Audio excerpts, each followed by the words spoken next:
entre una y otra cosa.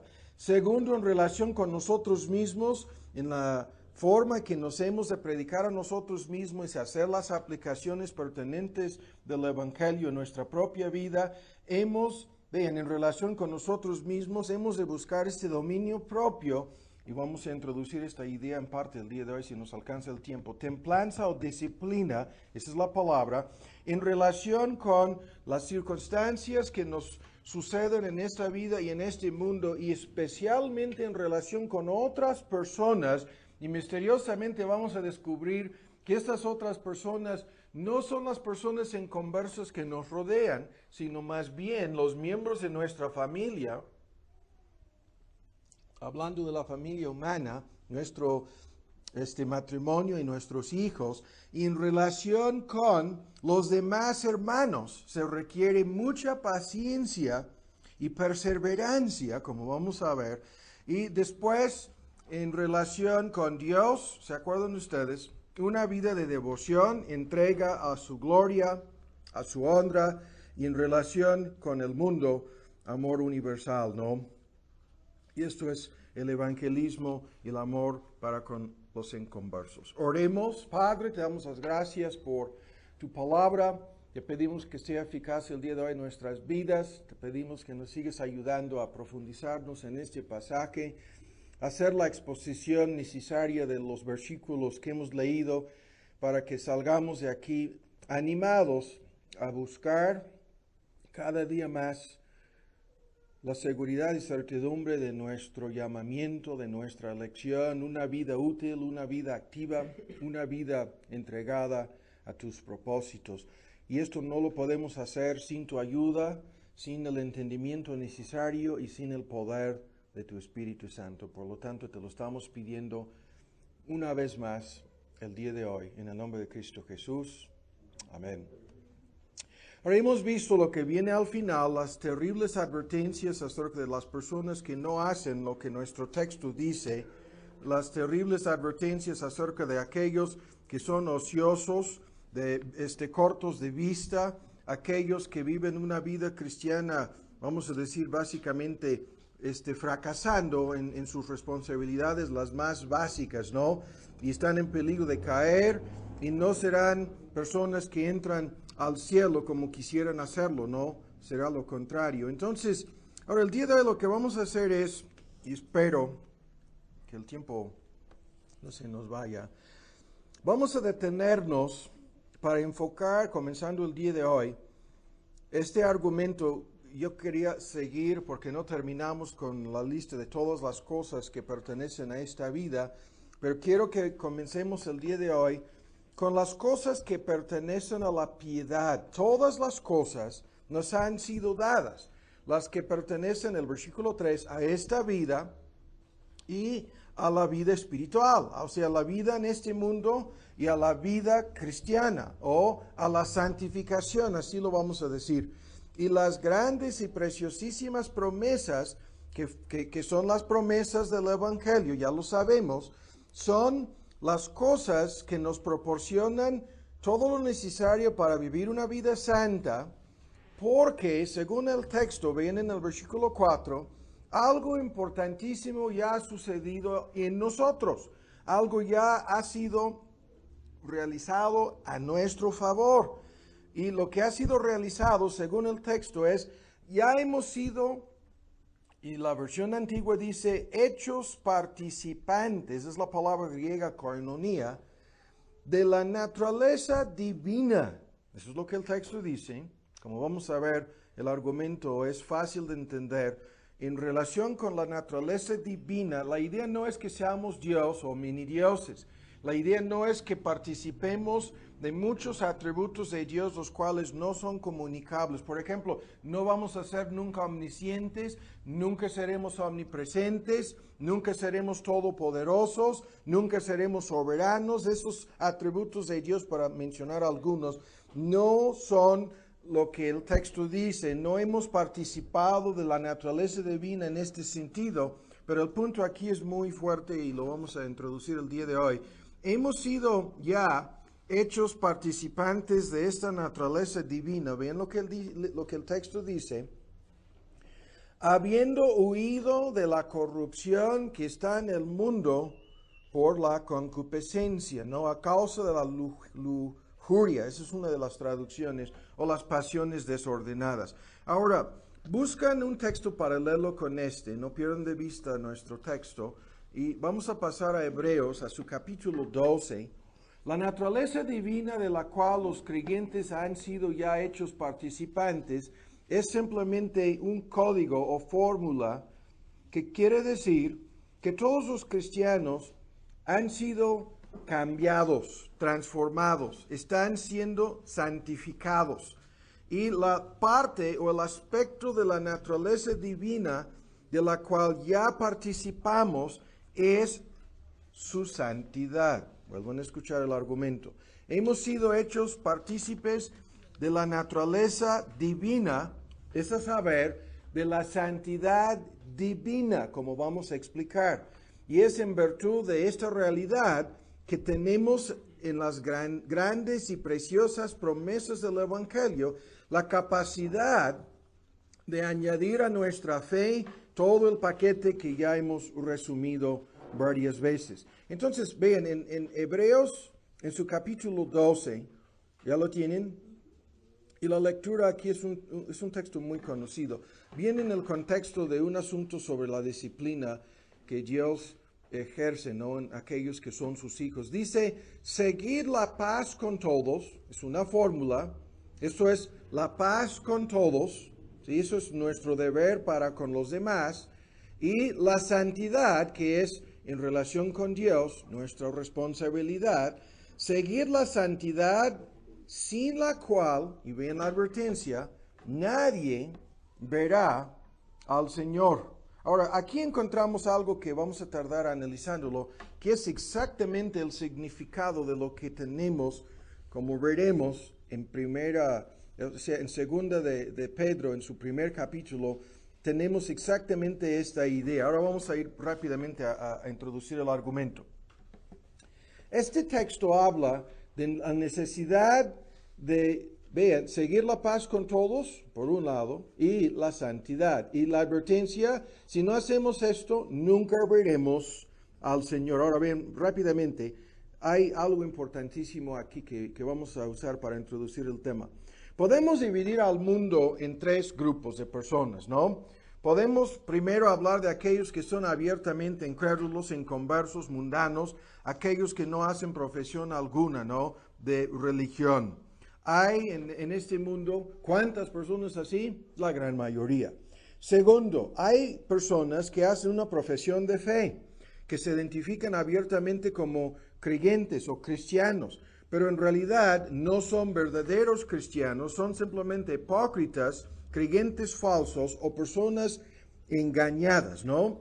Y esto hoy día es la mayoría de la gente que se congrega en alguna iglesia cristiana, ¿no? Y tercero, vean con mucha atención, hay verdaderos cristianos, sinceros, genuinos, personas que están en un proceso de transformación, personas que conocen a Dios y que se preocupan, como vamos a ver, por lo que este texto dice.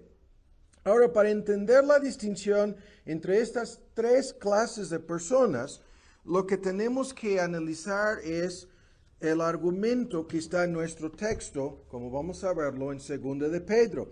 Pero por el momento vamos a introducir esta idea volviendo a hablar de estos tres grupos. Primero, las personas incrédulas que no quieren para nada una vida santa. Las personas que no siguen la paz, ni menos la santidad, porque, vean, no son personas cristianas, son personas inconversas, son personas enamoradas de este mundo, ¿no? Son personas que sirvan y aman al pecado, ¿no? Son personas que abiertamente se complacen en el pecado. El pecado es el motivo principal por el cual viven. Encuentran su gozo, entre comillas, su supuesta felicidad, su motivo para vivir, lo encuentran todo en el pecado, entregándose a una vida pecaminosa, vean, entregándose con plena intensidad, como vamos a ver, a esa vida pecaminosa, encuentran todo lo que ellos entienden como, con la palabra, vida. Creen que el pecado es lo que les ofrece libertad. Creen, fíjense bien, que no van a sufrir nunca las consecuencias trágicas del pecado. No hacen caso ni siquiera los frutos del pecado, los cuales ya han cosechado en cierta medida en su propia vida, ni menos se hacen caso de lo que han visto en las vidas de otras personas. Son las personas que si les fuéramos a hablar de este texto, seguir la paz y la santidad, comenzarían a burlarse abiertamente de nosotros, porque no les interesa para nada la santidad, no les gusta la santidad, los mandamientos de Dios les son gravosos, penosos. En este sentido, la idea es muy sencilla, muy desagradables, porque para estas personas el pecado es el máximo bien y la santidad lo contrario, ¿no? Entonces, estas son las personas que nosotros conocemos, muchas de estas personas, ¿no? Son la mayoría de las personas que habitan este mundo. Ahora, el segundo grupo, las personas que hacen una profesión de fe en Cristo, pero son en realidad personas engañadas. Estas personas pudieran tener, y la mayoría en teoría la tienen, una buena opinión de la santidad. Estas personas, por lo menos teóricamente, hablan bien de la santidad. Estas personas hasta cierto punto, como veremos un momento, han visto el mal del pecado y han visto las consecuencias del pecado. Y por lo tanto están dispuestos incluso a hablar mal del pecado y bien de la santidad. Pero su condición verdadera se manifiesta por el hecho de que nunca hacen nada para cumplir con el texto. Estas personas no viven en santidad, no aman la santidad, no buscan la santidad. Son personas convencidas, lo vuelvo a decir, a nivel intelectual y superficial, del mal del pecado y el bien de la justicia. Pero esa convicción no es conversión. Esta convicción es, lo vuelvo a decir, superficial. Esta clase de personas, la segunda clase, es la gente cristiana que no busca y no ama la santidad. Se contentan con algo menos, con algo superficial, con algo intelectual, pero no buscan la paz con todos, ni menos esta santidad. Ahora bien, el argumento aquí. Estas personas han caído en un gran error. El error consiste en lo que estamos diciendo. No es difícil convencer a muchas personas de que la santidad es mejor que el pecado. No es difícil convencer intelectualmente a la gente de que el cielo es mejor que el infierno, Dios mejor que el diablo. No es difícil convencer a las personas de que la felicidad es mejor que la miseria, la salud mejor que la enfermedad, la verdad es mejor que la mentira, la salvación está mucho mejor que la perdición. O sea, argumentando y discutiendo el asunto con estas personas, lo que encontramos es que intelectual o teóricamente, mentalmente nada más, ya entienden el argumento. Entienden que el pecado es lo que ha traído la catástrofe a este mundo y por lo menos en teoría se oponen al pecado, pero en la práctica no buscan la santidad. Se contentan con un cambio de opinión a nivel mental y nada más. Pero lo vuelvo a decir, no ponen en práctica lo que el texto dice, lo que este texto dice, y como vamos a ver en síntesis, esa es la misma fórmula que está en la segunda epístola de Juan en su primer capítulo. Ahora ven lo que dice aquí, seguir la paz, y la palabra en el versículo 14, es una palabra fuertísima que quiere decir buscar con diligencia. Es la misma idea, con todo empeño, dice Pedro, ¿no? Si esto es Pablo, con toda diligencia, ¿no? Con todo empeño. Hay que procurar, hay que perseguir con plena intensidad. Y la doble fórmula, ¿no? La paz para con todos, ¿sí? Y la santidad. Ahora, sin detenernos para analizar a fondo los elementos involucrados en esta palabra santidad, los vamos a ver más adelante. Esto quiere decir en síntesis tres cosas. Primero, procurar que seamos santos o semejantes a Cristo. Esa es la idea. La conformidad a Cristo, lo vimos hace 8 días, predestinados para ser conformados a la imagen de su Hijo, ¿no? Lo dice Pedro, ya hemos sido hechos, ¿qué dice?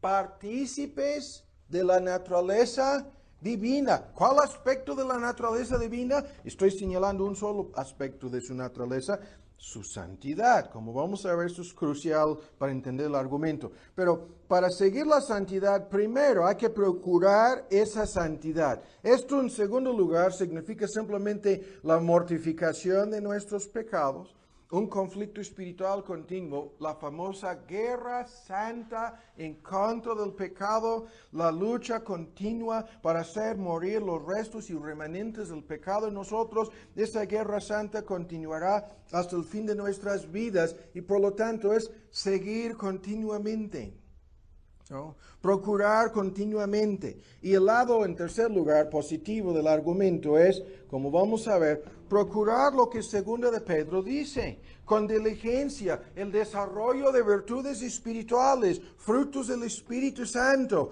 humildad, autonegación, paciencia, amor, dominio propio, temor de Dios, etc., ¿no? Es más de lo mismo. Entonces, el argumento aquí es muy sencillo. Muchas personas no buscan la santidad. Aún estamos hablando aquí de personas que se identifican como cristianos, ¿no? O cristianas. Hablan bien de la santidad. Y muchas de esas personas hasta pudieran tener en cierto sentido buenas intenciones para buscar la santidad. Pero se contentan con dar la apariencia externa, ¿sí? Y no llevan a cabo el hecho, ¿no? No hacen lo que Pablo dice en Filipenses cuando el mismo argumento lo conocemos, lo vimos hace poco en otra serie de estudios, cuando dijo, prosigo al blanco, ¿no?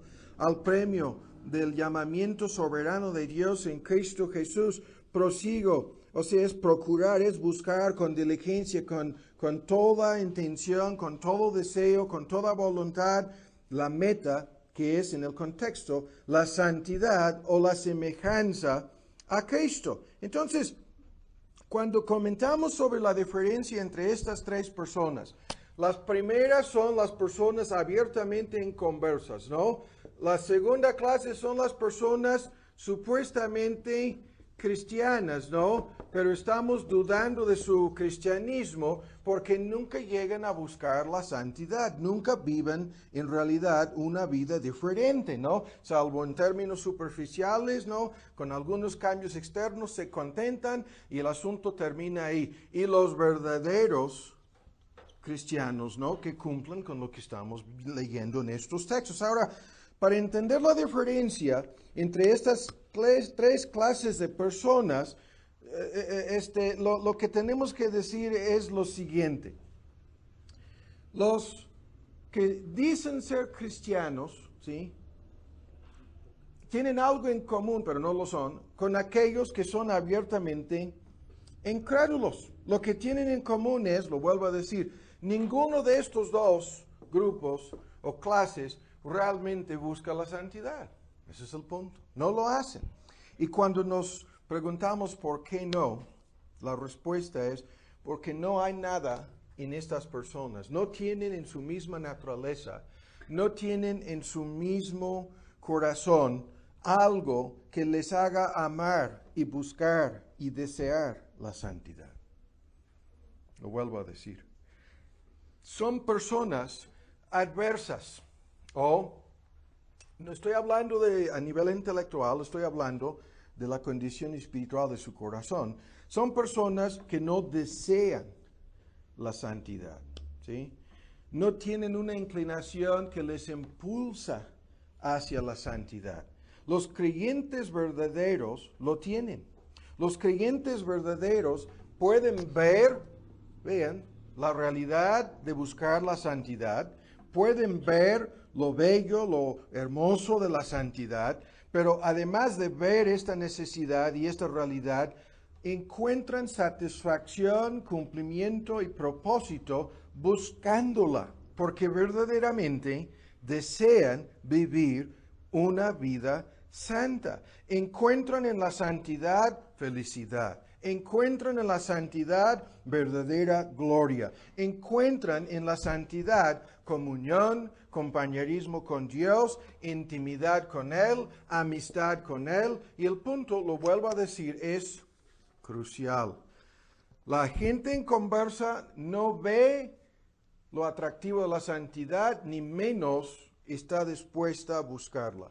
La gente cristiana engañada teóricamente ve vean, lo atractivo de una vida cambiada y transformada y santa, pero se queda ahí con el mero hecho de decir, así debería de vivir medio mundo, así yo también debería de vivir así, pero se contentan con palabras y nada más, mientras que los verdaderos han experimentado el verdadero arrepentimiento, ¿sí? Y tienen en lo más profundo de su ser, más que una buena opinión acerca del pecado, o mejor dicho, acerca de la santidad y una idea correcta acerca del pecado, tienen en lo más profundo de su ser algo que les impulsa y les motiva a buscar la santidad. Ahora vamos a cambiar el argumento aquí. Y este argumento es importantísimo y por lo tanto lo estamos introduciendo el día de hoy como una parte de esta serie de estudios. Ahora vean con mucha atención, si nos preguntamos qué es lo que le hace falta al hombre para que sea salvo, si alguien nos hiciera la pregunta, ¿cuáles son las cosas necesarias para nuestra salvación? Y estamos hablando aquí no a grandes rasgos teológicos, sino simplemente hablando de lo más básico y lo más sencillo, ¿no? Para que un pecador sea salvo, aquí tenemos al pecador, le hacen falta dos cosas. Ven con mucha atención. La primera es que alguien pague, ¿sí?, la deuda de sus pecados. Le hace falta al pecador justificación, ¿sí?, o en este sentido, perdón de sus pecados. Lo que le impide al pecador a tener una relación salvífica con Dios, una relación verdadera con Dios, es sus pecados, ¿no? Estos pecados tienen que ser pagados por alguien. La cuenta tiene que ser liquidada, ¿no? Y el Evangelio entra, y esto es nuestro tema, cómo predicarnos a nosotros mismos el Evangelio. El Evangelio entra y dice, a través de su vida perfecta y su muerte en la cruz del Calvario, Cristo pagó la deuda de cada creyente, ¿no? De cada pecador que cree en Él. Y en este sentido, somos perdonados, justificados gratuitamente por la obra de Cristo a nuestro favor. El pecado que nos separaba de Dios fue llevado por Cristo en la cruz del Calvario, y a través de la fe en su sacrificio, ese obstáculo para nuestra salvación es quitado, ¿sí? Pero ahora ven con mucha atención. ¿De eso se trata la salvación y nada más? Si de eso se tratara la salvación y nada más, eso es todo lo que tendríamos en la Biblia y nada más. Pero lo que tenemos en la Biblia es textos como este que acabamos de leer, que dice, seguid la paz con todos y la santidad, sin la cual nadie verá al Señor, ¿no? En Segunda de Pedro, en su primer capítulo, los que no agregan esa fe en Cristo, y la ilustración que ya sabemos, ¿no? Es una vida transformada y cambiada, ¿sí? Son personas engañadas, ciegas, ¿no? Estériles en su entendimiento del Evangelio, en peligro de apostatar, etcétera, etcétera, lo que ya hemos escuchado. Entonces, vuelvo a la pregunta. ¿Cuáles son las cosas necesarias para salvarnos? La primera cosa es lo básico, lo elemental, lo que el Evangelio anuncia continuamente, la necesidad de justificación y perdón en Cristo, la necesidad de confiar en su obra salvadora, la necesidad, ¿no?, de ser justificados por la fe en su obra. Pero la segunda cosa, lo vuelvo a decir, es la que el texto aquí en hebreo señala, es el mismo argumento de Pedro. La segunda cosa necesaria para nuestra salvación es un cambio en nuestra misma naturaleza.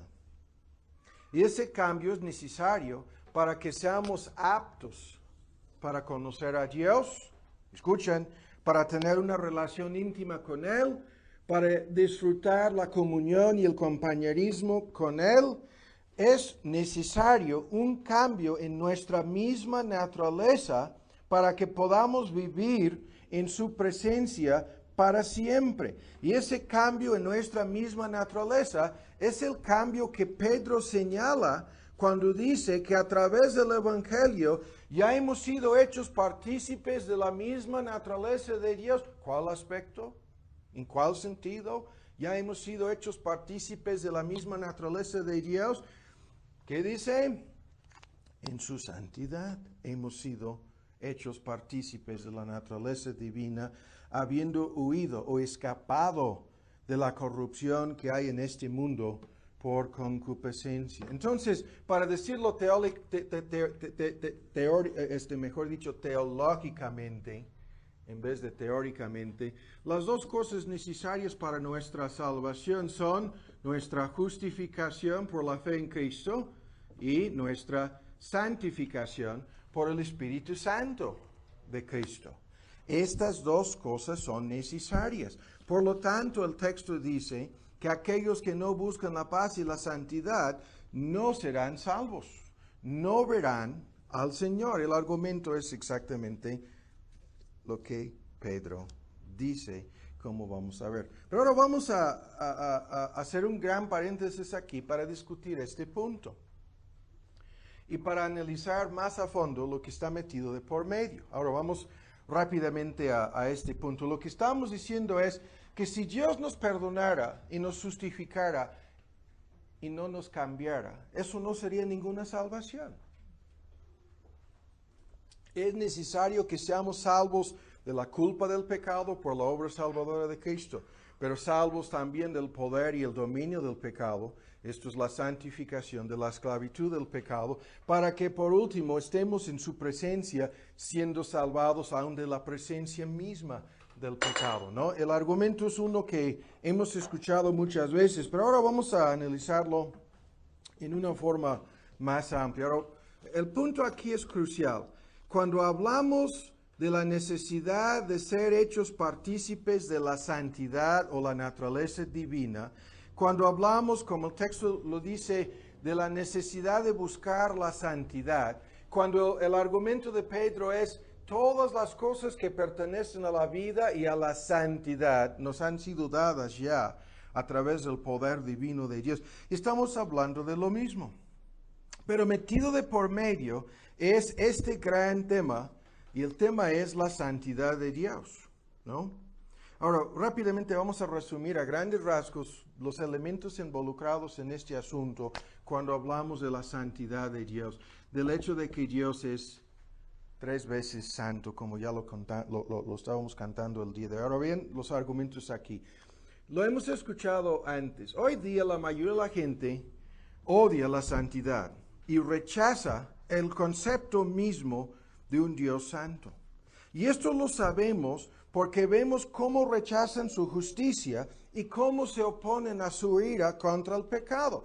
La justicia divina y la ira de Dios en contra del pecado no son más que la misma cosa, manifestaciones de la santidad de Dios. Y lo que la gente en conversa no quiere creer acerca del Dios de la Biblia es lo que estamos diciendo, que se trata de un Dios santo. Si les hablamos de un Dios de amor, de un Dios misericordioso, de un Dios de gracia, no se oponen.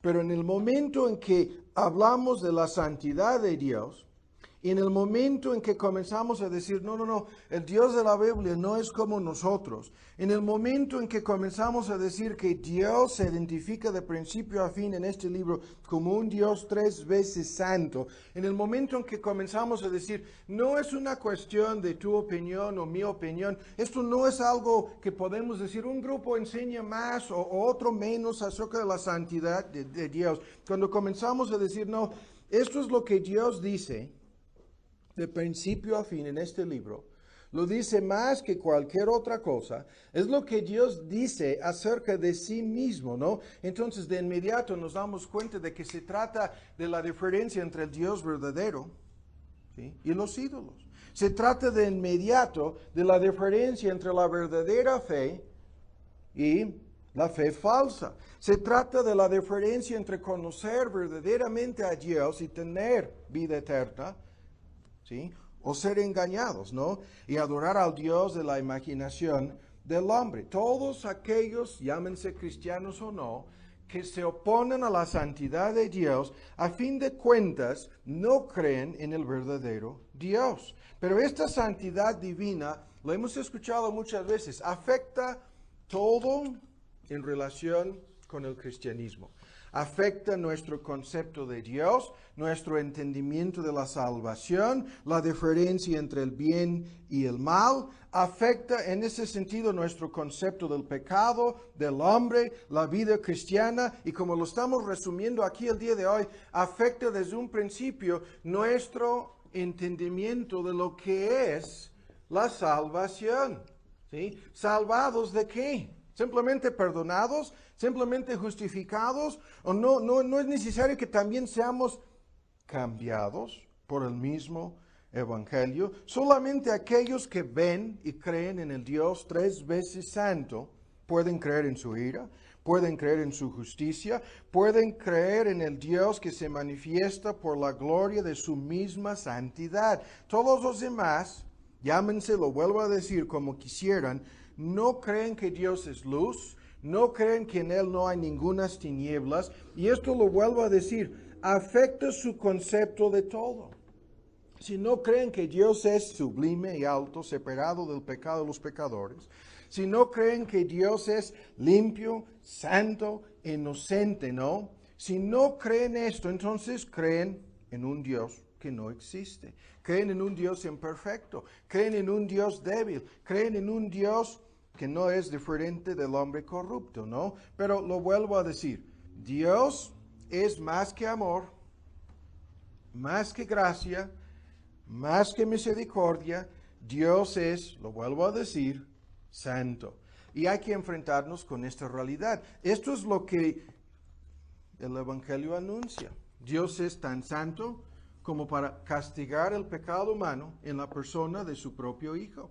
Si no creemos en la santidad de Dios, no será necesario ni posible explicar por qué Cristo tenía que encarnarse, por qué la ira y la justicia divinas, ¿no?, tenían que caer sobre Él para liquidar y saldar nuestra cuenta de pecado. No será necesario explicar el porqué de su muerte, ni menos de su resurrección y su intercesión a favor nuestro, porque si quitamos al Dios Santo de por medio, todo se descompondrá, ¿no? Todo se descompone.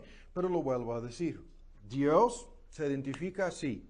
El título Padre Santo, ¿no?, es usado por Cristo mismo una y otra vez. Acabamos de cantar lo que los ángeles cantan, Santo, Santo, Santo. No lo encontramos en el Apocalipsis, en Isaías. Y vean, todos aquellos que no se acercan a Dios en este sentido, al Dios que dice, yo soy santo, mi palabra es santo, mi nombre es santo, mi voluntad es santa, mi ley es santa, todos mis atributos son santos. Las personas que no se acercan al Dios 3 veces santo no conocen ni pueden conocer al verdadero Dios. Todos sus atributos son, en este sentido, simplemente manifestaciones de su misma santidad. Y la santidad de Dios, vean, se manifiesta en este sentido. La paciencia de Dios sin santidad sería indulgencia.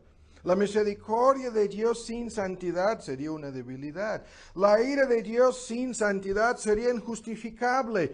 La gracia de Dios sin santidad se convertiría en injusticia. Pero el punto es, lo vuelvo a decir, Dios es así. Y nos es tan difícil entender esto, ¿debido a qué? Debido a que nosotros no somos por naturaleza santos, somos lo contrario. O sea, somos criaturas caídas, somos inmundos de labios, ¿no? Y hablamos en medio de un pueblo que tiene hasta nuestros labios, es la ilustración, labios inmundos, ¿no? Es nuestra falta de santidad lo que ha creado todas las dificultades para entender este asunto. ¿Cómo podemos definir la santidad de Dios? ¿Cómo podemos hablar de aquel que habita en luz, como el texto lo dice, inaccesible? ¿Cómo podemos acercarnos a Él que es en sí mismo la esencia de la pureza? ¿Cómo podemos ver ese Dios Mientras que nosotros seamos manchados por el pecado, contaminados por el pecado, siempre seremos obstaculizados. Pero el asunto va más allá del obstáculo del pecado. Mientras que nosotros seguimos amando el pecado y buscando el pecado. Mientras que nosotros no seamos santos, mientras que no haya un cambio en nuestra naturaleza, mientras que no hay una disposición para inclinarnos a buscar esa santidad, nunca vamos a poder conocer a Dios. Ahora, este argumento se encuentra al principio de la Biblia, en este sentido. El hombre fue hecho en la imagen de Dios. Y los textos que hablan del cambio que sucede en la salvación del hombre, dicen, ahora vean 2 o 3 ejemplos, Colosenses y Efesios, que el hombre en la salvación es restaurado en parte, ¿no?, a esta misma medida, o mejor dicho, a esta misma imagen en cierta medida. El hombre es restaurado en la salvación. El primer ejemplo es Colosenses, ¿no?, en su capítulo 3. Estos textos son tan básicos, pero es necesario leerlos para que veamos más a fondo la idea. El hombre nuevo, el hombre regenerado, el hombre que ha sido perdonado y está siendo cambiado. Vean, está siendo cambiado, vean en el versículo 10 del capítulo 3 de Colosenses, en conocimiento, está siendo renovado. Ya hay un proceso que ya inició, ¿no? Ha sido hecho, como lo dice Pedro, partícipe de la naturaleza divina. ¿En cuál sentido? Hay un proceso de restauración y lo que está siendo restaurado en el hombre es la imagen del Dios que lo creó. Pero esta imagen de Dios, ¿sí?, esta imagen de Dios que está siendo renovado en nosotros es la santidad. Véanlo en Efesios 4. En Efesios, en su capítulo 4, en el versículo 24, las palabras son las mismas. El hombre nuevo, el hombre renovado por el Espíritu Santo, el hombre nacido de nuevo, ya ha sido recreado conforme a Dios y es conforme a su imagen. Pero es la imagen de justicia y la imagen de santidad lo que está haciendo y lo que ya ha sido en el proceso inicial renovado en él. El nacimiento nuevo entonces consiste en parte de la recreación de la santidad divina, ¿no?, la que perdimos en la caída. Es por eso que Pedro dice, ustedes pueden ir agregando a su fe todo un paquete que transformará sus vidas. Pero lo pueden hacer, dice Pedro, porque ya han sido hechos partícipes de un gran cambio en su misma naturaleza. Algo de la naturaleza divina está ya siendo reproducida en ustedes. Hay un proceso de renovación y de santificación que ya comenzó. Y esto resulta en que seamos cada vez más santos, que busquemos la santidad sin la cual nadie verá al Señor.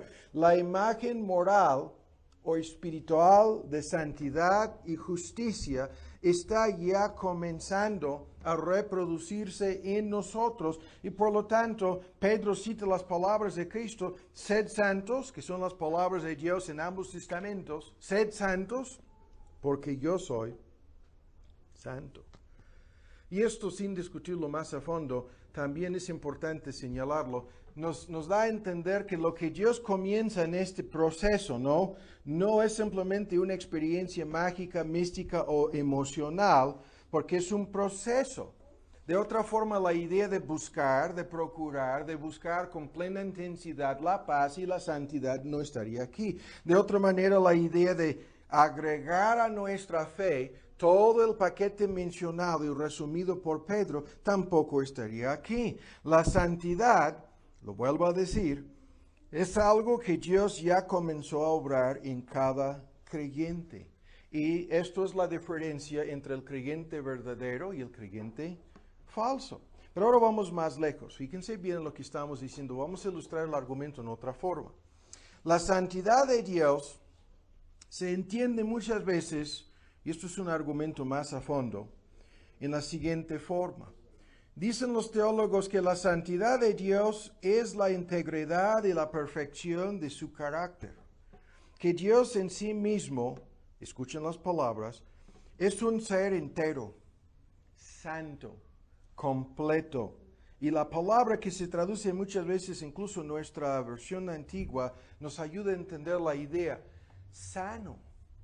Muchas traducciones, incluyendo la antigua de la cual predicamos los domingos, ponen en vez de salvación la palabra salud. La traducción es salud. Y lo vuelvo a decir, las palabras sanidad y salvación, por lo menos en el ministerio público de Cristo, son prácticamente sinónimas. Porque, vean, lo vuelvo a decir, Dios en su santidad es en sí mismo sano. ¿Sí? No es simplemente el hecho de que Dios está separado del pecado, ¿sí? Por encima de la corrupción, vean, en sentido moral perfecto, ¿no? Es más allá de lo que estamos diciendo.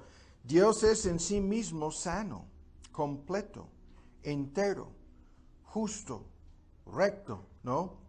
Íntegro. Todas estas ideas están incluidas en el argumento.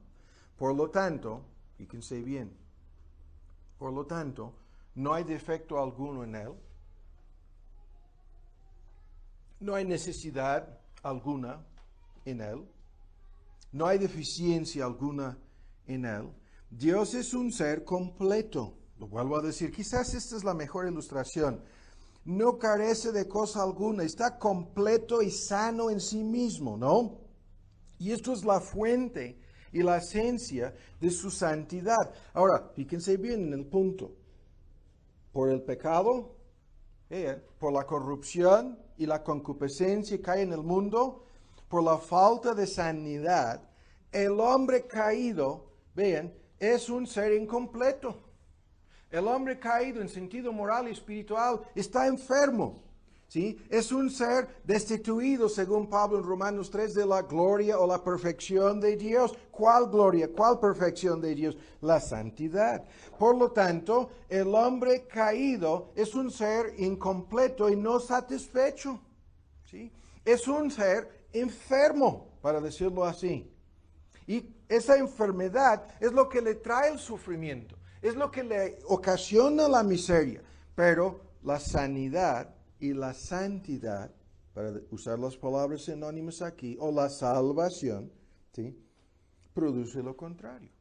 Produce en lo más profundo de nuestro ser, vean, en el alma, vean, santidad.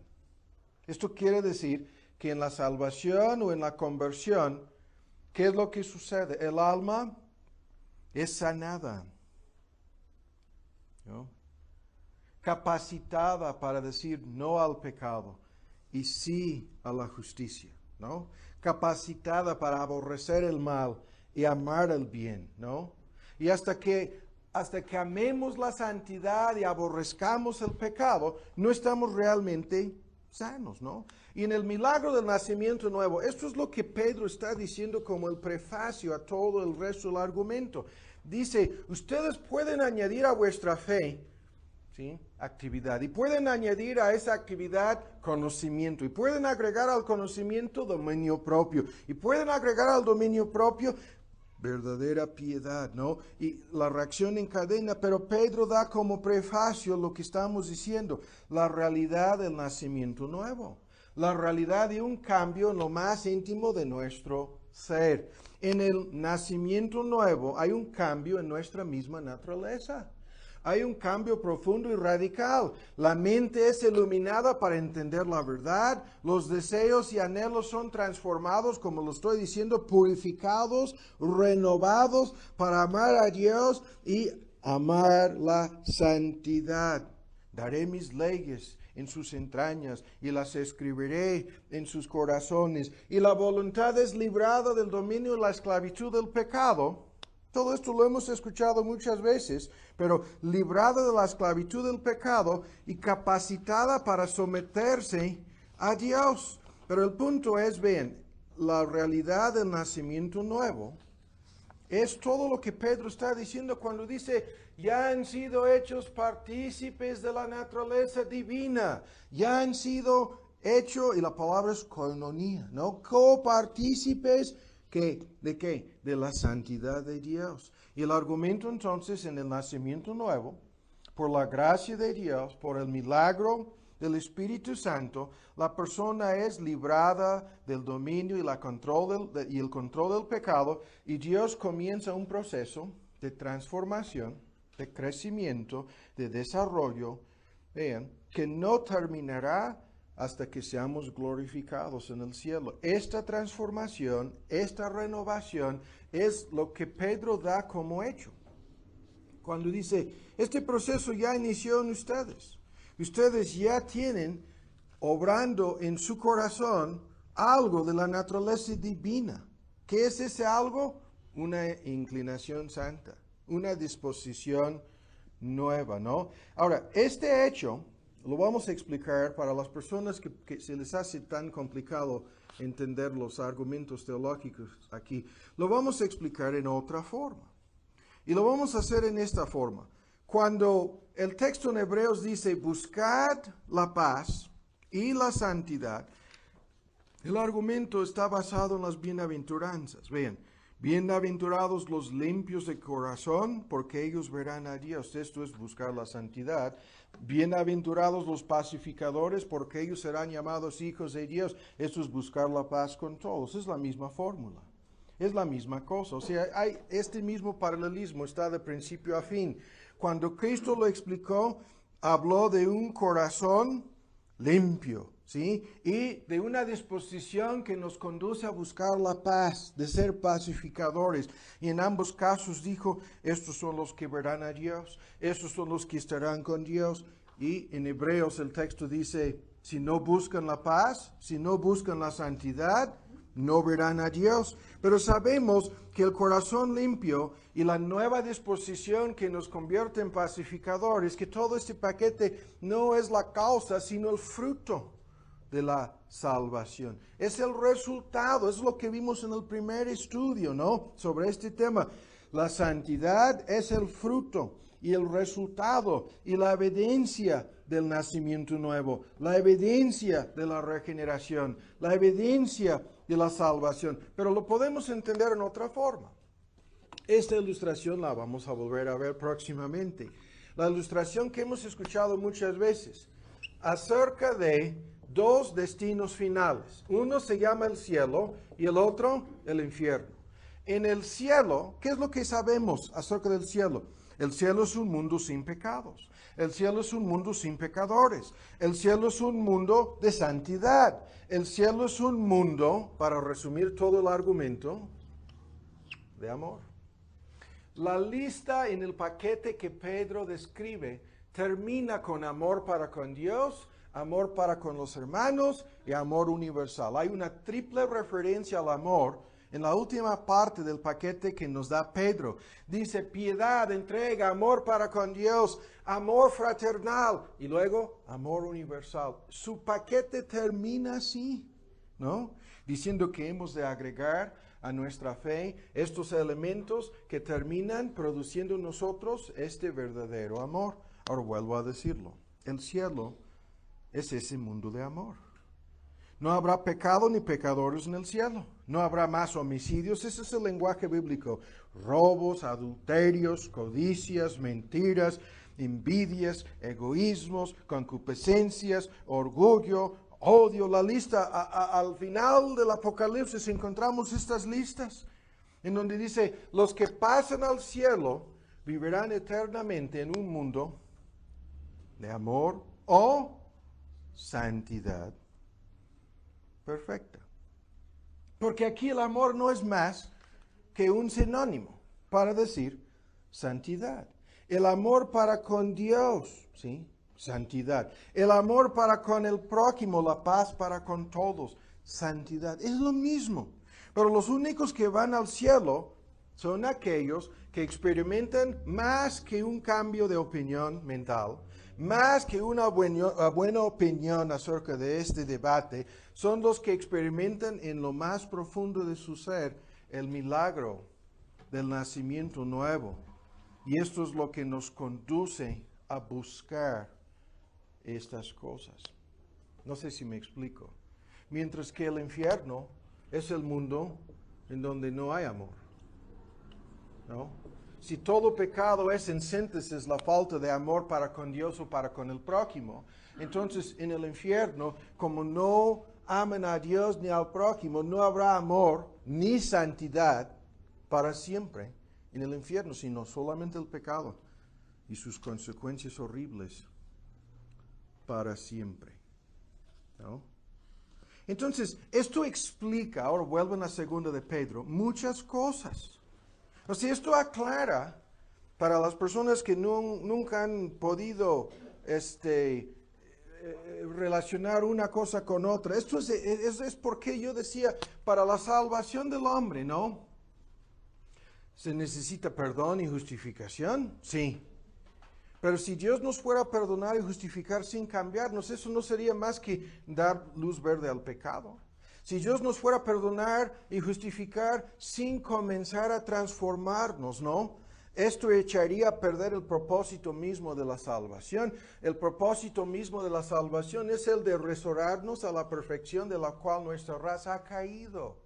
Y si no somos restaurados a ese fin, a ese amor, a esa santidad perfecta, entonces no habrá salvación. Y el texto en Hebreos dice, los que no buscan ese cambio no llegarán nunca al cielo, no verán a Dios, ¿sí? Y Pedro dice lo mismo. Pero esto explica, ahora vean, estamos otra vez en nuestro texto, hicimos una vuelta para regresarnos aquí. Esto es la explicación de lo que estamos viendo aquí. Cuando dice en el versículo 5, ustedes en el versículo 4 ya han experimentado este cambio, han sido perdonados, han sido justificados y Dios está ya obrando un cambio en su misma naturaleza. Son, en este sentido, partícipes de la santidad de la naturaleza divina, ¿no? Y esto es el requisito, o amor, para decirlo en otras palabras, para que vivamos eternamente con Él. Por lo tanto, hay que agregar a esta fe que nos ha perdonado y a través del cual se ha realizado este cambio en nosotros, el nacimiento nuevo, es por la fe en Cristo que sucede. Hay que agregar conocimiento, ¿sí? Actividad, pero vean la palabra ahí crucial, dominio propio, que incluye el control, vean, de nuestras emociones, nuestros pensamientos, nuestros deseos, nuestros cuerpos. La idea es muy sencilla, el dominio propio no es más que una fórmula para decir todos los elementos básicos incluidos en el proceso de santificación están aquí en la palabra dominio propio. Porque el dominio propio no es más que la capacidad de dominarnos a nosotros mismos, ¿no? Pero esta capacidad fluye de un cambio en nosotros que Dios ya hizo. Ese cambio nos conduce a buscar la santidad, a buscar el amor, y esto resulta en que hay que decir no al pecado, ¿no? Hay que decir no a las concupiscencias, hay que decir no a los deseos malvados, ¿no? Y simplemente lo estoy mencionando aquí porque luego lo vamos a ver. Este argumento acerca de dominio propio es, en síntesis, la transformación completa de nuestra personalidad y nuestro carácter, que incluye paciencia, que sucede a través del poder divino, la energía de Dios obrando en nosotros, que requiere pleno conocimiento, ¿no? Conduce a paciencia, a perseverancia, a verdadera piedad, a amor fraternal y a amor universal. O sea, es todo un paquete, pero es el mismo paquete, resumido aquí en la idea de santidad o amor. En el infierno, solamente pecadores y pecado. En el cielo, solamente santidad y amor. Esto es el argumento, en síntesis, ¿no? Y les pido una disculpa porque no podemos lanzarnos más a fondo al texto a menos que entendamos cómo esto funciona. Ahora entonces, en el tiempo que nos resta, no vamos a hacer más que discutir un punto. Y el punto se encuentra en esta frase: habiendo huido, hemos sido hechos partícipes, 1:4, de la naturaleza divina, la santidad divina, el nacimiento nuevo ya es una realidad en nosotros, ¿no? Que da lugar a un proceso de santificación que terminará en la glorificación. Eso es la idea, eso es lo que Pedro presupone. Y su explicación de cómo esto ha sucedido por la fe y el arrepentimiento en Cristo, ¿sí? Presupone nuestra fe en Cristo y presupone la realidad de nuestro arrepentimiento. Pero ven otra vez al final del versículo 4, da por hecho que nos hemos arrepentido del pecado, nos hemos entregado a Cristo y ya estamos en el camino. Pero ven lo que sucede. Describe este arrepentimiento en esta fórmula, diciendo, y ustedes ya han huido. Se traduce mejor, se han escapado, no han podido librarse. Si la idea es, habiendo escapado de la corrupción que está en el mundo, como consecuencia o a través o por medio de las concupiscencias, ¿no? A causa de las concupiscencias. Ahora vamos a dedicar el tiempo que nos resta y no vamos a tardar. Analizar esto en una forma directa. Ahora vamos por partes. El argumento, espero que sea entendible, ¿no? ¿Qué quiere decir entonces que hemos escapado de la corrupción que está en el mundo? Ahora vamos por partes. Primero, lo siguiente. Quiere decir lo que comentamos hace 8 días. En el llamamiento eficaz, en el nacimiento nuevo que nos conduce a arrepentirnos y a creer en Cristo, nuestros ojos son abiertos para ver y entender lo que vamos a ver aquí. Y el argumento es muy importante. Para ver el engaño, que es la parte crucial, como veremos un momento, de la corrupción del pecado. Que nuestros ojos sean abiertos para ver el engaño del pecado. Ahora, buscan en Efesios 4 y vamos a discutir unos momentos este punto. Jeremías 17 dice, engañoso es el corazón, más que todas las cosas, perverso, ¿quién lo conocerá? Pero el corazón humano, es Jeremías 17:9, es engañoso, corrupto y perverso. Y estas palabras son sinónimas para nuestro entendimiento del argumento de Pedro. Hemos escapado, hemos sido conducidos a dar la espalda, a huir, lo vuelvo a decir, del engaño, la perversión y la corrupción del pecado, ¿sí? Pero el corazón humano por naturaleza es así porque ha sido invadido por el pecado, ha sido dominado por el pecado. Y los textos que hablan del engaño del pecado son interminables, pero busquen en Efesios en su capítulo 4. Hay una fórmula apostólica que explica todo esto y esta fórmula es tremenda. Estábamos leyendo aquí hace unos momentos en el versículo 24 acerca del nuevo hombre. En 24 de Efesios 4.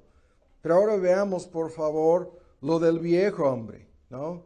Lo de nuestra condición antes de ser renovados, antes de nacer de nuevo. Dice que nuestra pasada manera de vivir, y se describe toda la vida pasada como un estilo de vida, como una fórmula que describe la realidad de la vida caída, la vida pecaminosa, la vida de rebeldía, la vida, vean, en conversa. El viejo hombre vive esa vida corrupta y perversa, pecaminosa. ¿Y ven por qué? Dice, porque está viciado. Se traduce corrupto en algunas versiones. La mejor traducción es viciado. El hombre no renovado por el Espíritu, el hombre que no puede amar ni buscar la santidad, el hombre no arrepentido, ven su descripción, es una persona corrupta, viciada. ¿Qué quiere decir eso? Controlada por diversos pecados, diversas concupiscencias, por diferentes vicios. Esa es la idea. El hombre no renovado está bajo el poder de la corrupción a través de los vicios, vean, que le están dominando, conforme, vean, a los deseos. La versión antigua dice deseos del error. Las versiones modernas dicen deseos engañosos del error, ¿sí? Y se traduce la fórmula conforme a los deseos corruptos de error. ¿Y qué dice Pedro? Que el verdadero cristiano ha sido librado de esto, que el verdadero ya escapó, ¿no? Se libró, fue librado, se escapó, ¿no? O alguien le ayudó a ya no ser como esto. Hay un sermón muy famoso del predicador británico Lloyd Jones basado en este texto. Lo hemos citado muchas veces como una ilustración. El sermón se titula, escuchan, la corrupción, la concupiscencia y el engaño. Porque esas tres palabras están aquí en distintas traducciones del griego. Corrupción, concupiscencia y engaño, ¿no? Pero el punto es, lo vuelvo a decir, que esta es la condición de la cual cada creyente ha sido librado, ¿no? Dice, habiendo escapado ya de esa corrupción, que es el denominador común en el mundo, ¿sí? Que a través de las concupiscencias de los ojos, la concupiscencia de la carne y la soberbia de la vida, según la fórmula en la primera epístola de Juan, el mundo es dominado, el mundo es controlado. Y lo vuelvo a decir, el argumento aquí es tremendo. Ahora vamos a discutirlo más a fondo antes de concluir. Ahora vamos por partes. Si es verdad que hemos escapado de la corrupción que hay en el mundo, como lo dice Pedro, por el engaño del pecado, ¿sí? Esa corrupción domina al mundo. Hay que analizar a fondo esto. Y vamos por partes aquí. Primero, la presuposición de este argumento, lo que está dado por hecho en todos los textos que hemos leído y otros, es lo siguiente: que el pecado en sí es un tremendo engaño. Que lo que conduce a la gente a caer en el vicio, bajo el dominio de la esclavitud de X pecado, lo que está metido de por medio es el engaño del pecado. Y que nuestros ojos han sido abiertos para verlo y para escapar, huir de ese engaño, ¿no? Entonces, vamos a analizar esto.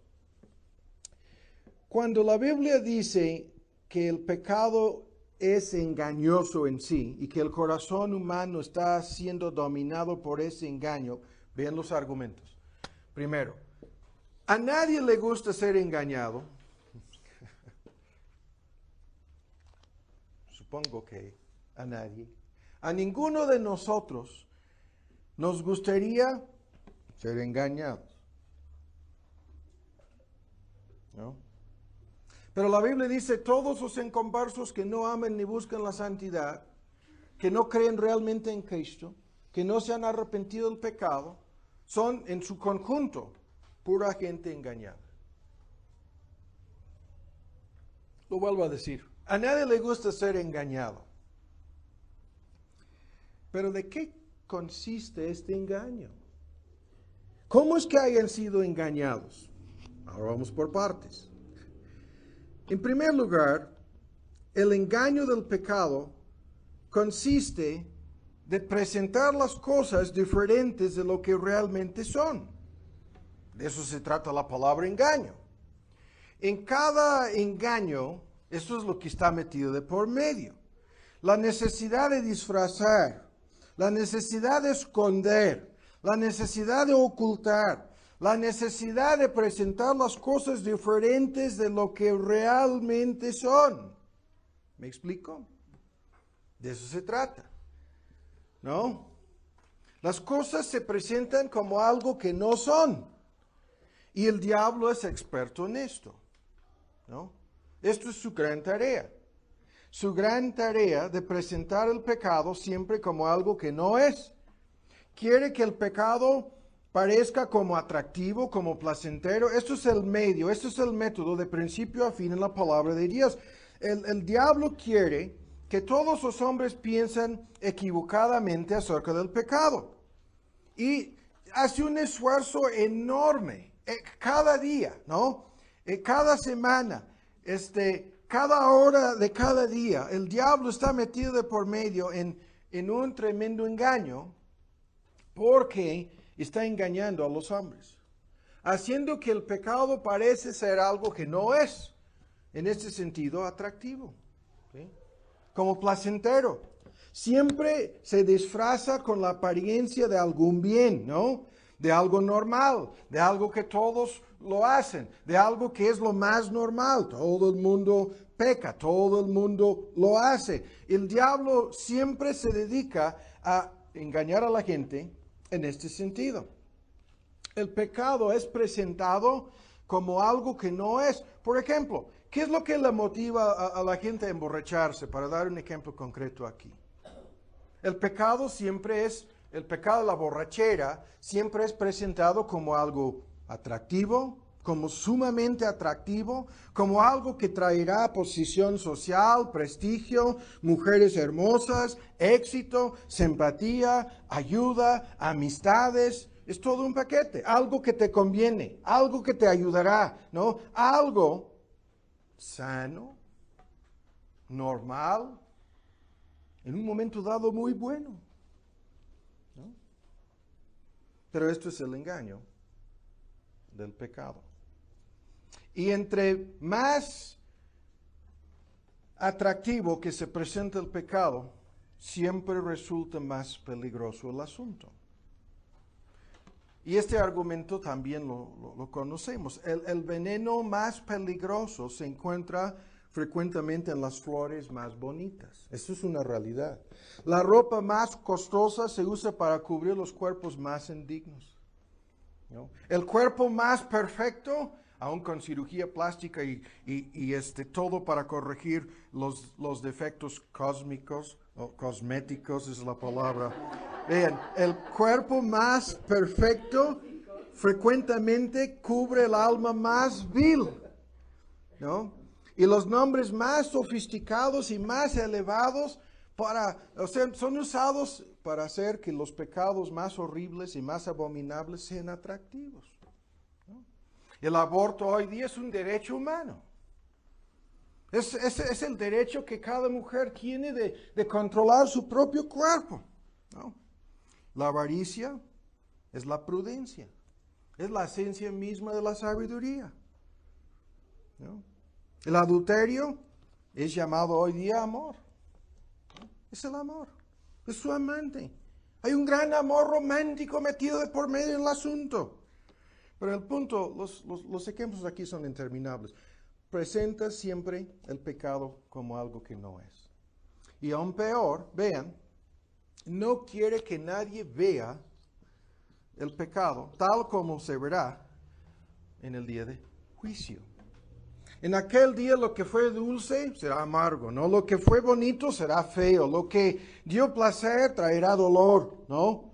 Lo que le gustaba a la persona se convertirá en horror, en temor. Lo que le dio satisfacción traerá ira y castigo.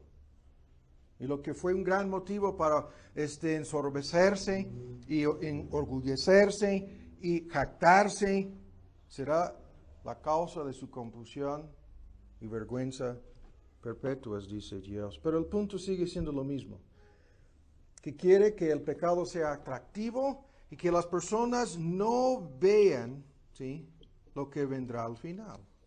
Esto es lo que está siendo oculto, esto es lo que está siendo disfrazado, esto es lo que el diablo usa para engañar a medio mundo cuando nadie quiere ser engañado. Se supone que no quisieran ser engañados. A veces me pregunto si no será lo contrario. Si no habrá personas que les gusta ese engaño, ¿no? Que saben que están siendo engañados. Pero eso no cambia el asunto, ¿no? El asunto sigue siendo que los cristianos y los verdaderos creyentes son los únicos que han escapado de esto. Son los únicos que han sido librados de este engaño. Ahora, vamos más lejos. Al mismo tiempo, el diablo mete de por medio grandes recompensas, ¿sí?, grandes premios, ¿sí? Todo esto te lo voy a dar, pero tienes que adorarme, ¿no? el pecado te va a servir, nos quiere convencer, te beneficiará, te ayudará, será de mucho provecho, será maravilloso, será pura ganancia, ¿no? Y Cristo comparó este argumento con lo que hemos escuchado 1000 veces, diciendo, si el diablo o el pecado te fueran a ofrecer todo el mundo a cambio de suicidarte, cualquier beneficio incluido en el paquete de todo el mundo será una pérdida completa, dijo Cristo al final. Si el pecado te fuera a ofrecer todo a cambio de tu alma, entonces ¿de qué te serviría eso? ¿No? Pero les ofrece grandes recompensas y peor aún, gran satisfacción. ¿Sí? Les ofrece satisfacción de principio a fin, todos tus deseos cumplidos, satisfechos, ¿sí? Mejor que en tus sueños. Pero cuesta todo. ¿Sí? Mejor que en las películas de Hollywood. Pero te cuesta todo. ¿Sí? Al final será carísimo. Al final te quitará todo, ¿no? Te dejará sin nada. Es un cambalache.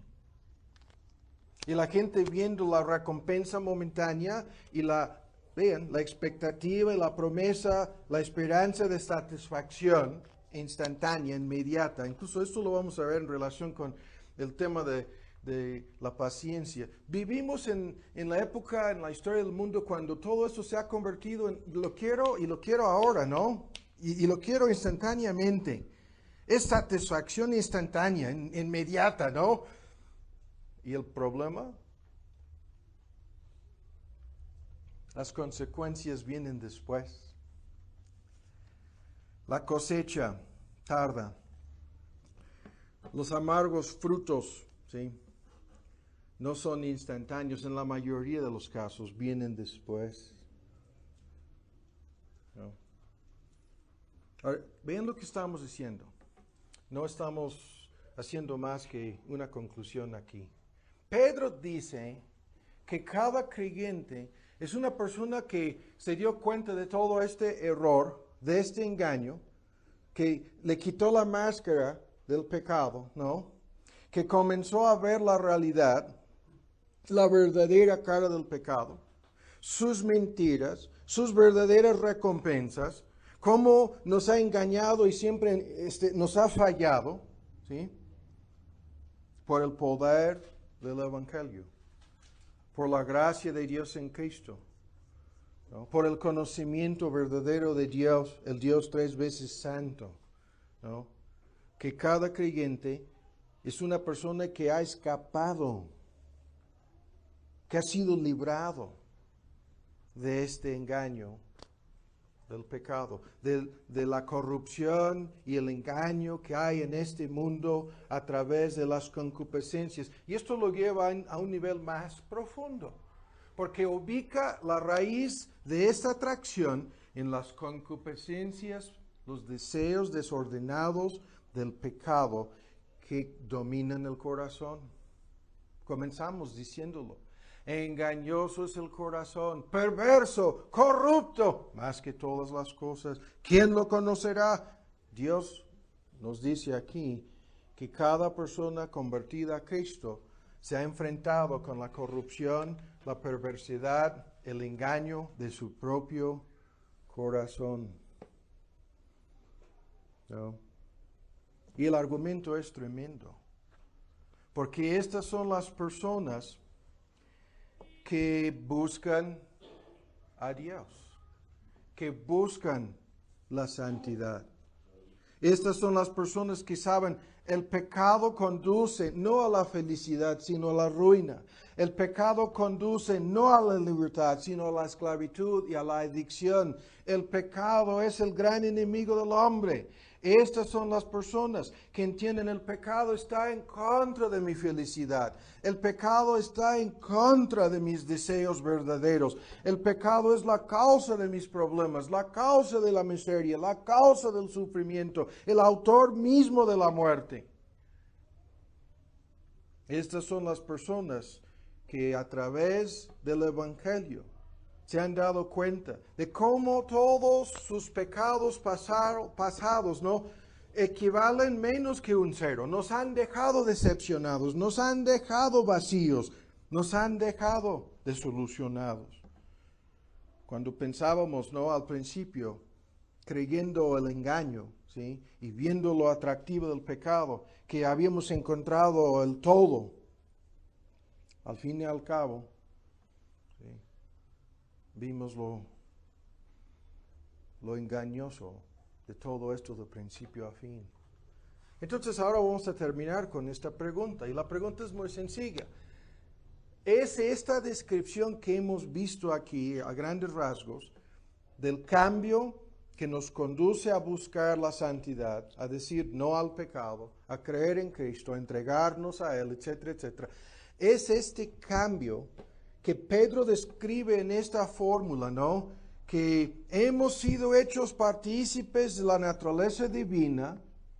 Ya sabemos, Dios ha comenzado a obrar santidad en nosotros a través del Evangelio y el nacimiento nuevo, habiendo conducido a nosotros a huir, a escapar del engaño, de la corrupción que está en el mundo por concupiscencia.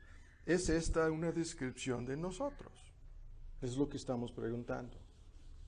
Porque si lo es, si esto es la realidad, entonces podemos proceder, podemos crecer, podemos avanzar, podemos poner todo empeño, toda diligencia, podemos procurar tanto más hacer firme nuestro llamamiento y nuestra elección con bases firmes.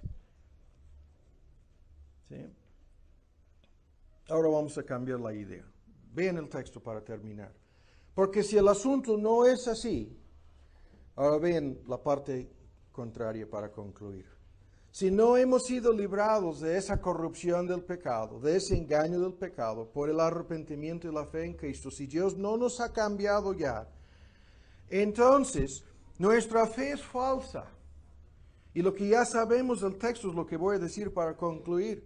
Lejos de añadir a nuestra fe energía, poder y virtud, lejos de que nuestra fe sea activa y capaz de conducirnos a hacer todo lo que viene después, nos vamos a quedar estancados, nos vamos a quedar parados, ¿no? Y nuestra fe nunca producirá ningún resultado positivo en nuestra vida, salvo el autoengaño, porque no es la verdadera fe, ¿no?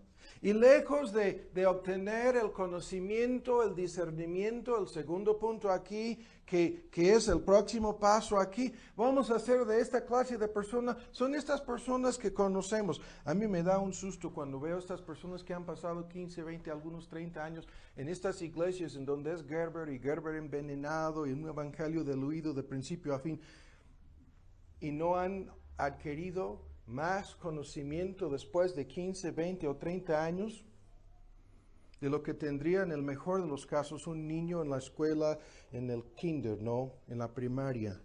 Se han quedado así a nivel, su entendimiento, su discernimiento en relación con el bien y el mal, en relación con la guía divina, en relación con la voluntad de Dios y muchas cosas que vamos a ver que están metidas de por medio en esto, equivale casi a un cero. Y cuando buscamos templanza, dominio propio, para ver si hay un cambio real que está transformando, aunque puede ser lento, puede ser con altibajos, puede ser con muchas luchas y conflictos, una guerra continua en contra del pecado, pero no hay nada de esto en sus vidas. ¿Sí? Siguen viviendo dominados por el pecado. No tienen dominio propio porque son los esclavos del pecado. Y en relación con paciencia y perseverancia, no pueden en este sentido perseverar ni tener paciencia en ningún sentido en la vida cristiana, porque todo es una farsa, es un engaño, no es real.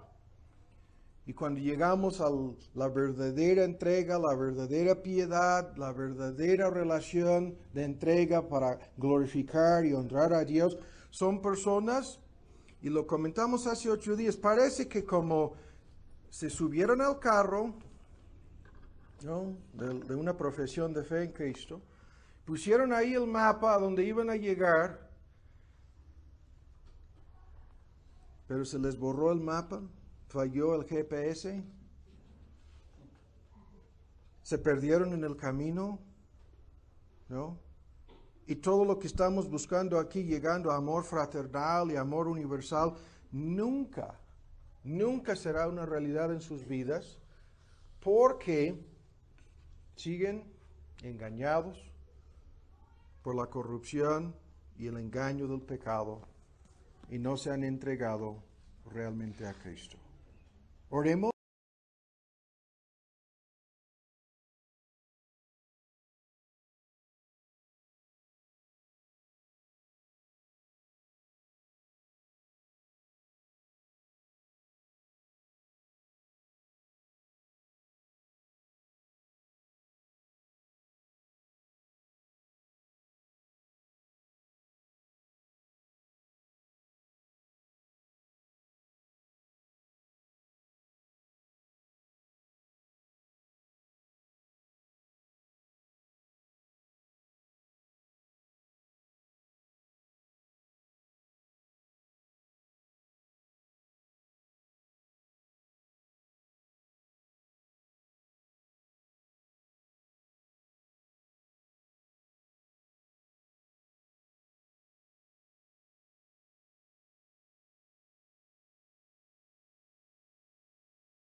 Vida santa. Las personas que no siguen la paz, ni menos la santidad, porque, ven, no son personas cristianas, son personas inconversas, son personas enamoradas de este mundo, ¿no? Son personas que sirvan y aman al pecado, ¿no?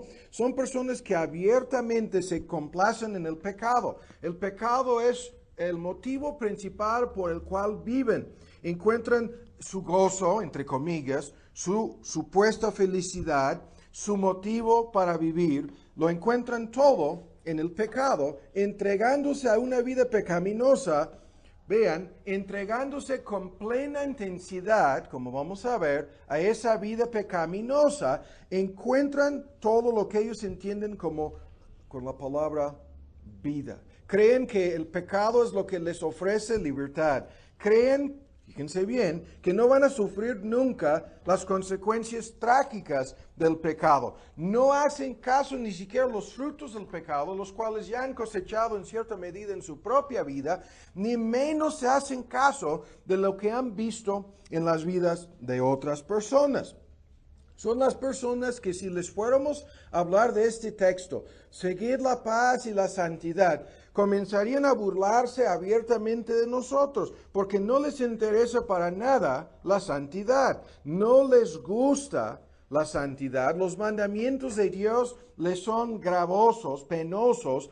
En este sentido, la idea es muy sencilla, muy desagradables, porque para estas personas el pecado es el máximo bien y la santidad lo contrario, ¿no? Entonces, estas son las personas que nosotros conocemos, muchas de estas personas, ¿no? Son la mayoría de las personas que habitan este mundo. Ahora, el segundo grupo, las personas que hacen una profesión de fe en Cristo, pero son en realidad personas engañadas. Estas personas pudieran tener, y la mayoría en teoría la tienen, una buena opinión de la santidad. Estas personas, por lo menos teóricamente, hablan bien de la santidad. Estas personas acerca de las personas que no hacen lo que nuestro texto dice, las terribles advertencias acerca de aquellos que son ociosos, cortos de vista, aquellos que viven una vida cristiana vamos a decir básicamente, fracasando en sus responsabilidades las más básicas, ¿no? Y están en peligro de caer y no serán personas que entran al cielo como quisieran hacerlo, ¿no? Será lo contrario. Entonces, ahora el día de hoy lo que vamos a hacer es, y espero que el tiempo no se nos vaya, vamos a detenernos para enfocar, comenzando el día de hoy, este argumento. Yo quería seguir porque no terminamos con la lista de todas las cosas que pertenecen a esta vida, pero quiero que comencemos el día de hoy con las cosas que pertenecen a la piedad. Todas las cosas nos han sido dadas, las que pertenecen, el versículo 3, a esta vida y a la vida espiritual, o sea, la vida en este mundo y a la vida cristiana o a la santificación, así lo vamos a decir.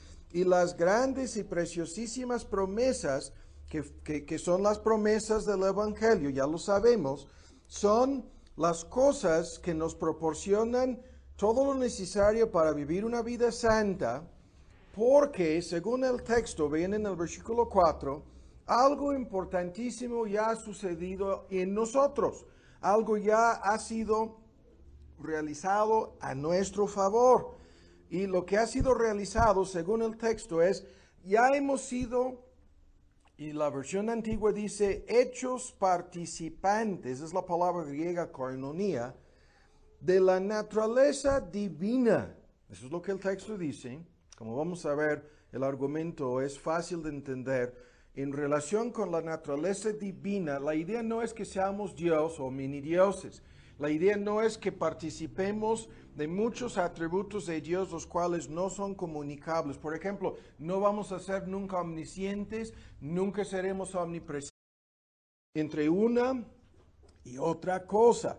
Segundo, en relación con nosotros mismos, en la forma que nos hemos de predicar a nosotros mismos y hacer las aplicaciones pertinentes del Evangelio en nuestra propia vida, vean, en relación con nosotros mismos, hemos de buscar este dominio propio, y vamos a introducir esta idea en parte el día de hoy si nos alcanza el tiempo. Templanza o disciplina, esa es la palabra, en relación con las circunstancias que nos suceden en esta vida y en este mundo, y especialmente en relación con otras personas, y misteriosamente vamos a descubrir que estas otras personas no son las personas inconversas que nos rodean, sino más bien los miembros de nuestra familia.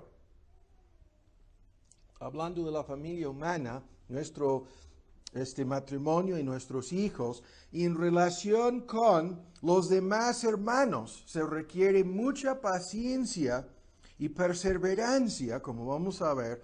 Y después, en relación con Dios, ¿se acuerdan ustedes? Una vida de devoción, entrega a su gloria, a su honra, y en relación con el mundo, amor universal, ¿no? Y esto es el evangelismo y el amor para con los inconversos. Oremos. Padre, te damos las gracias por tu palabra. Te pedimos que sea eficaz el día de hoy en nuestras vidas. Te pedimos que nos sigas ayudando a profundizarnos en este pasaje, hacer la exposición necesaria de los versículos que hemos leído para que salgamos de aquí animados a buscar cada día más la seguridad y certidumbre de nuestro llamamiento, de nuestra elección, una vida útil, una vida activa, una vida entregada a tus propósitos. Y esto no lo podemos hacer sin tu ayuda, sin el entendimiento necesario y sin el poder de tu Espíritu Santo. Por lo tanto, te lo estamos pidiendo una vez más el día de hoy, en el nombre de Cristo Jesús. Amén. Ahora hemos visto lo que viene al final, las terribles advertencias en relación con Dios, nuestra responsabilidad, seguir la santidad sin la cual, y vean la advertencia, nadie verá al Señor. Ahora, aquí encontramos algo que vamos a tardar analizándolo, que es exactamente el significado de lo que tenemos, como veremos en segunda de Pedro, en su primer capítulo, tenemos exactamente esta idea. Ahora vamos a ir rápidamente a introducir el argumento. Este texto habla de la necesidad de vean, seguir la paz con todos, por un lado, y la santidad. Y la advertencia, si no hacemos esto, nunca veremos al Señor. Ahora bien, rápidamente, hay algo importantísimo aquí que vamos a usar para introducir el tema. Podemos dividir al mundo en tres grupos de personas, ¿no? Podemos primero hablar de aquellos que son abiertamente incrédulos, inconversos, mundanos, aquellos que no hacen profesión alguna, ¿no?, de religión. Hay en este mundo, ¿cuántas personas así? La gran mayoría. Segundo, hay personas que hacen una profesión de fe, que se identifican abiertamente como creyentes o cristianos, pero en realidad no son verdaderos cristianos, son simplemente hipócritas, creyentes falsos o personas engañadas, ¿no? Y esto hoy día es la mayoría de la gente que se congrega en alguna iglesia cristiana, ¿no? Y tercero, vean con mucha atención, hay verdaderos cristianos, sinceros, genuinos, personas que están en un proceso de transformación, personas que conocen a Dios y que se preocupan, como vamos a ver, por lo que este texto dice. Ahora, para entender la distinción entre estas tres clases de personas, lo que tenemos que analizar es el argumento que está en nuestro texto, como vamos a verlo en 2 de Pedro. Pero por el momento vamos a introducir esta idea volviendo a hablar de estos tres grupos. Primero, las personas incrédulas que no quieren para nada unantes. Nunca seremos todopoderosos, nunca seremos soberanos. Esos atributos de Dios, para mencionar algunos, no son lo que el texto dice. No hemos participado de la naturaleza divina en este sentido, pero el punto aquí es muy fuerte y lo vamos a introducir el día de hoy. Hemos sido ya hechos participantes de esta naturaleza divina. Vean lo que el texto dice. Habiendo huido de la corrupción que está en el mundo por la concupiscencia, ¿no? A causa de la lujuria, esa es una de las traducciones, o las pasiones desordenadas. Ahora, buscan un texto paralelo con este, no pierdan de vista nuestro texto, y vamos a pasar a Hebreos, a su capítulo 12. La naturaleza divina de la cual los creyentes han sido ya hechos participantes es simplemente un código o fórmula que quiere decir que todos los cristianos han sido cambiados, transformados, están siendo santificados. Y la parte o el aspecto de la naturaleza divina de la cual ya participamos es su santidad. Vuelvan a escuchar el argumento. Hemos sido hechos partícipes de la naturaleza divina, es a saber, de la santidad divina, como vamos a explicar. Y es en virtud de esta realidad que tenemos en las grandes y preciosas promesas del Evangelio la capacidad de añadir a nuestra fe todo el paquete que ya hemos resumido varias veces. Entonces, vean, en Hebreos, en su capítulo 12, ¿ya lo tienen? Y la lectura aquí es un texto muy conocido. Viene en el contexto de un asunto sobre la disciplina que Dios ejerce, ¿no?, en aquellos que son sus hijos. Dice, seguid la paz con todos, es una fórmula, esto es la paz con todos, ¿sí? Eso es nuestro deber para con los demás, y la santidad, que es en